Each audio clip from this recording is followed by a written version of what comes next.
श्रियकान्ताय कल्याणनिधये निधयेऽर्थिनाम् श्रीवेङ्कटनिवासाय श्रीनिवासाय मङ्गलम्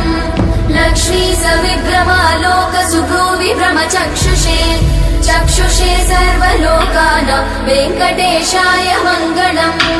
श्रीवेङ्कटाद्रिशृङ्गाग्रमङ्गलाभरणाग्रये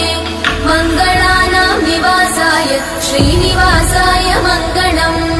सर्वावयव सौन्दर्य सम्पदा सर्वचेतसां सदा सम्मोहनायास्तु वेङ्कटेशाय मङ्गलम् नित्याय निरवध्याय सत्यानन्दचिदात्मने सर्वान्तरात्मने श्रीमद् वेङ्कटेशाय मङ्गलम् स्वतः सर्वविदे सर्वशक्तये सर्वशेषिने सुलभाय सुशीलाय वेङ्कटेशाय मङ्गलम्।